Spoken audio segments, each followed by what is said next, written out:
Welcome to the Know, I'm Ashley Jenkins. Everyone's getting hyped for the release of the Nintendo Switch next week. It's super close, including us, since we've actually got one in the office. Not to brag or anything, but maybe kind of to brag. And seriously, you should check out our deboxinating video if you want to see what it's like with all the components when you actually get them home.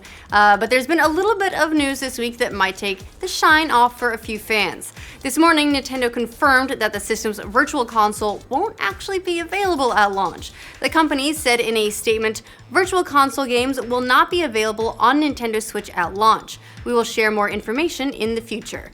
Well, short and to the point, I guess. In addition to that, we've also learned from a New York City store demo captured by YouTuber Crazy Dope-tastic that downloaded titles can't actually be shared across multiple consoles, even if you're logged in with the same Nintendo account. But it's not all bad news for launch, because Nintendo announced that Shovel Knight, along with new campaign Spectre of Torment and Fast RMX, the F-Zero-like racer, will both be available day one, so at least the launch lineup is getting some additional company.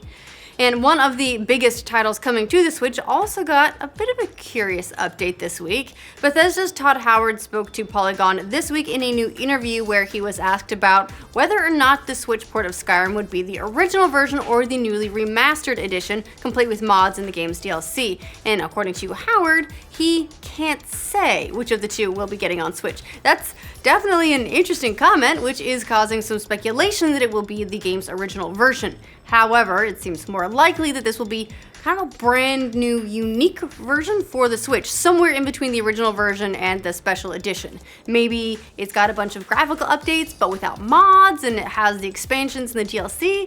We'll have to wait a little bit longer to find out, because Skyrim for Switch doesn't release until this fall, but you can find a couple of screenshot comparisons online if you want to see how they look. It doesn't look quite vanilla, but it also doesn't look quite special edition, so somewhere in the middle, I guess.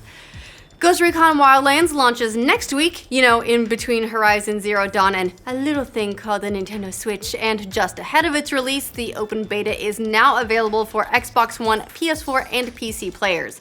You don't need to have registered for anything beforehand, you just go to your client of choice and download the 24GB beta to get started. So I guess there is a requirement, you have to be able to download 24GB. So if you have a download limit, we're very sorry about that.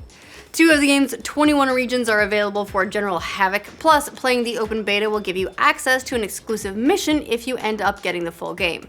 The open beta ends Monday, so you do have it for the full weekend, and after that you might forget the game exists at all, but hey, at least Ubisoft made an effort.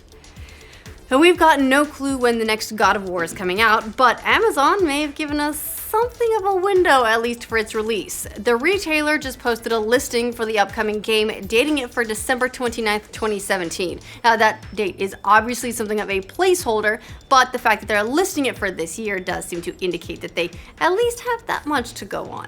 Amazon isn't the first hint we've seen for God of War getting a 2017 release date. If it was that alone, it probably wouldn't be worth much, but previously the PlayStation Germany Twitter account gave an indication as well that it would be coming in 2017, asking which 2017 game fans are most excited about, with God of War included in the list. Maybe it's reaching, but it's reaching with hope.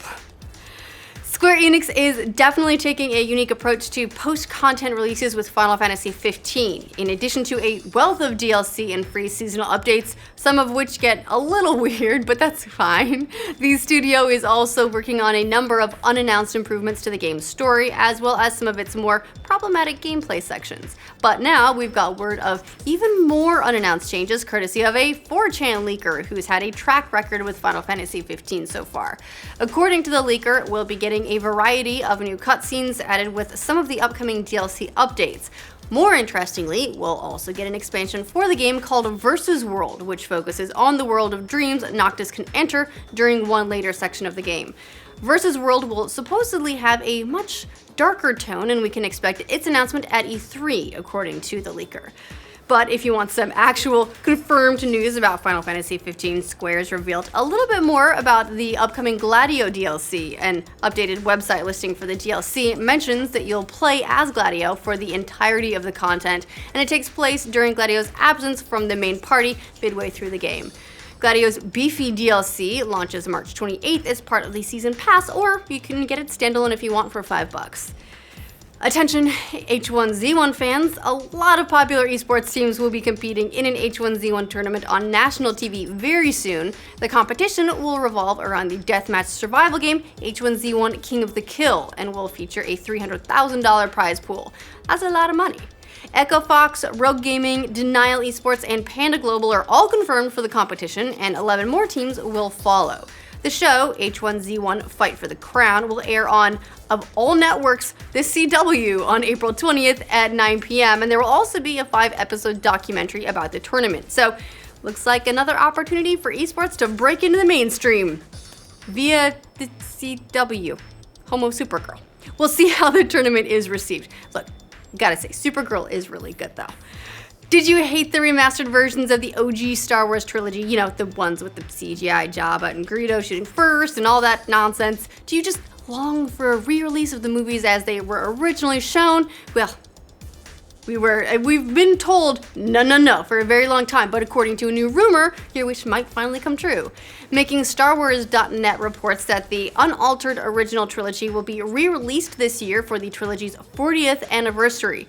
While that is still a rumor, it would be a huge win for Star Wars fans if this actually pans out. So cross your fingers. Start sending strongly worded letters to Lucasfilm. They love that sort of thing.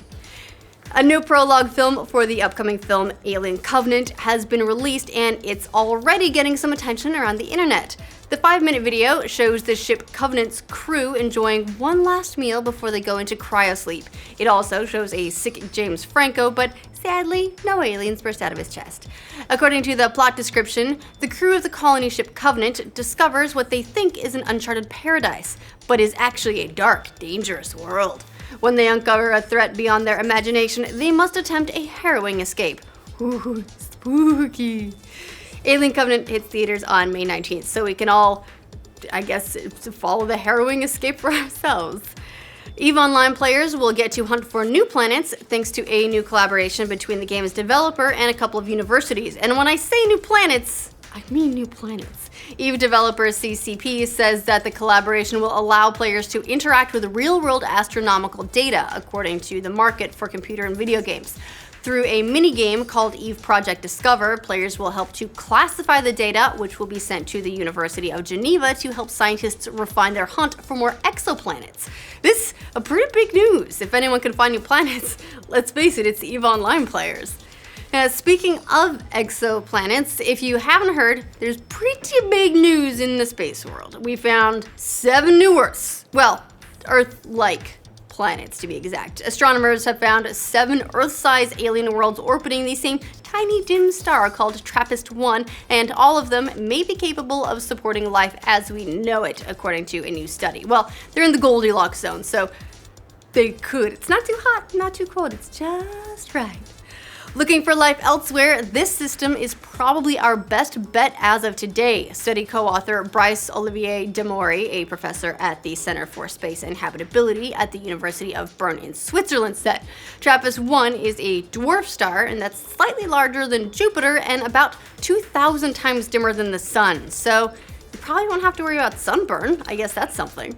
Through modeling, scientists think that 3 of the 7 planets are in the habitable zone, meaning that they could theoretically support liquid water. But given the right atmospheric conditions, water could possibly exist on all 7, scientists say. This star is 39 light years away, which in the cosmic sense isn't that bad, and astronomers say we might be able to find out if there's life on any of these planets within the next decade. That's gonna be a real crazy news update. But that's all the news we have for you today. Let us know what you think of all the stories down in the comments. To make sure you get news from every corner of the internet, make sure you like this video, and if you're new around here, subscribe to the know. We have bells for days. Fucking bells, yo. Planets are in the habitable zone, meaning that they could theoretically support liquid water. But given the right atmospheric... I hate you, Bell!